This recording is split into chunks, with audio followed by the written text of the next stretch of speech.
بسم اللہ الرحمن الرحیم۔ مفتی طارق مسعود صاحب کے بارے میں جو مسئلہ درپیش آیا اس کے بارے میں سب سے پہلی بات میں یہ عرض کروں گا کہ ان کا جو بیان ہے وہ توہین یا گستاخی کے زمرے میں تو بالکل بھی نہیں آتا۔ اس سے تو ایک عام آدمی بھی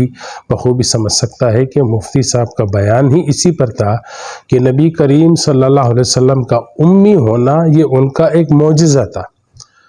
کہ بغیر پڑھے لکھے جو ماں کی گود سے جوانی تک نہ کسی سے لکھنا سیکھا نہ پڑھنا سیکھا، وہ بھی اللہ تعالیٰ کا کلام قرآن کریم جیسی کتاب پیش کرے تو یہ ان کا معجزہ ہے۔ ان کا بیان اسی پر تھا کہ قرآن کریم اللہ تعالیٰ کا کلام ہے، جیسے حضور پر نازل ہوا ویسے ہی لکھا گیا، ایسے ہی پڑھ کر سنایا گیا، صحابہ کرام کو سکھایا گیا اور آج تک اسی طریقے سے اسی تلفظ کے ساتھ اسی قراءت کے ساتھ اور اسی کتابت کے ساتھ ہم تک یہ کتاب پہنچی ہے، تو یہ اپنی طرف سے کوئی کتاب نہیں ہے۔ تو ان کا بیان تا ہی نبی کریم صلی اللہ علیہ وسلم کی عظمت شان اور قرآن کریم کی عظمت شان کے بارے میں، تو اس سے توہین یا گستاخی کا معنی نکالنا یہ بہت خارجی ذہن اور تکفیری سوچ ہے، یہ انتہائی غلط ہے۔ ان لوگوں کو اپنے ایمان کی بھی فکر کرنی چاہیے اور امت میں ایسے غلط فہمیاں پھیلانا پھر وہ بھی ایک عالم دین کے متعلق اس سے امت کو نقصان پہنچتا ہے۔ دوسری بات، مفتی صاحب نے قرآن کریم کے اعجاز کی جو مثال دی سورۃ علق کی لنصفعا بالناصیہ کی، تو واقعتاً یہ غلط ہے۔ ان کو پتہ ہے لنصفعا یہ لام تاکید ہے اور آخر میں نون تاکید ہے، یہ الف کے ساتھ لکھنا گرامر کے لحاظ سے غلط۔ پھر اس پر مفتی صاحب کا ایک وضاحتی بیان بھی آیا۔ ہم سمجھے کہ شاید مفتی صاحب نے تو بیان میں جیسے ارشاد فرمایا تو وہ نحوی قواعد اور علمی ایک ذخیرے میں سے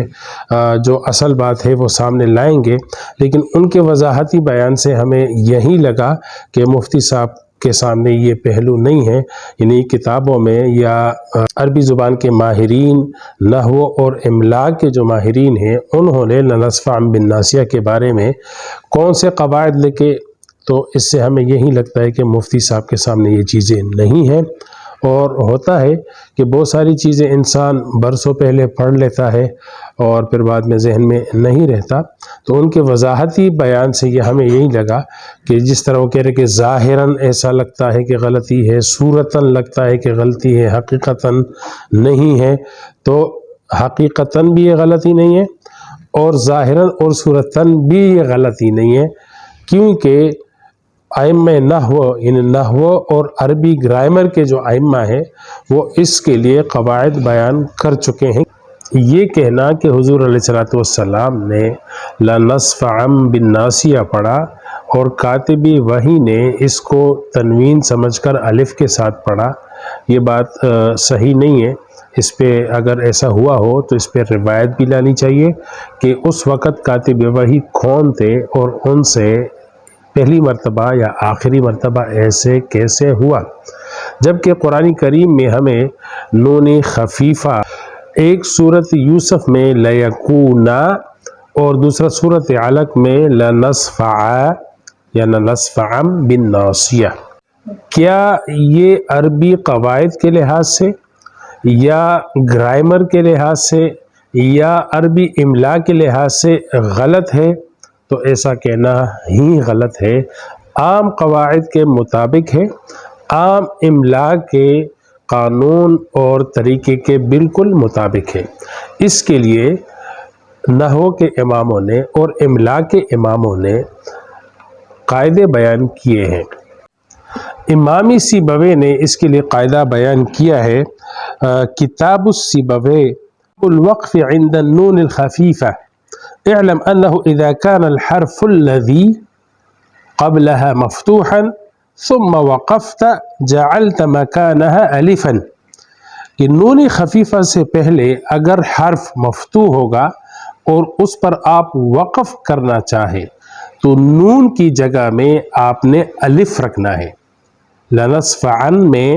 یا لنصفعا میں جو آپ کو الف نظر آ رہا ہے، نحویین کہتے ہیں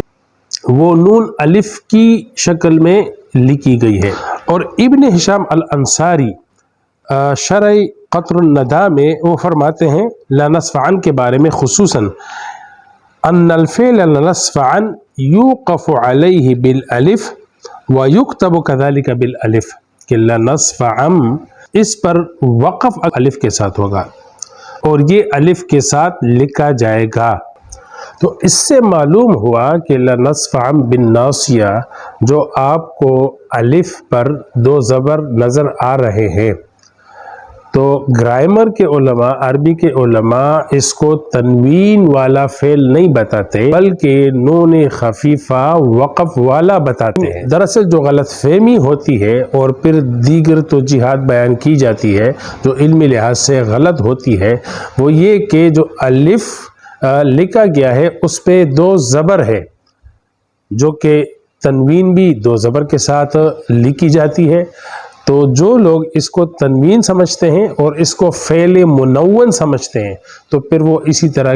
کے ادھر ادھر کی توجیحات کرتے ہیں، حالانکہ محققین علماء کے نزدیک، ائمہ نحو اور ائمہ املا کے نزدیک لیکونا اور لنصفعا یہ فعل منون نہیں ہے۔ یہ نہیں کہا جائے گا کہ یہاں پر فعل پر تنوین آئی ہے یا یہاں پر فعل پر تنوین نہیں آئی ہے، بلکہ فعل کے ساتھ جو نون خفیفہ ہے اس کو الف کی شکل میں لکھا گیا، کیونکہ عربی قواعد کے لحاظ سے یہی بات درست ہے کہ نون خفیفہ پر جب وقف ہوگا تو اس کو الف کے ساتھ وقف ہوگا اور لکھا بھی جائے گا الف کے ساتھ۔ اس کو فعل منون نہیں کہا گیا۔ یہ کہنا ہی غلط ہے کہ یہاں پر فعل پر تنوین آئی ہے، جو عربی گرامر کے لحاظ سے بالکل غلط ہے یا ظاہراً غلط ہے یا صورتاً غلط ہے۔ نہیں، صورتاً بھی یہ فعل نون خفیفہ الف کے ساتھ ہے اور حقیقتاً بھی یہاں پر یہ فعل ہے، اس پہ تنوین نہیں ہے بلکہ نون خفیفہ الف کے ساتھ ہے۔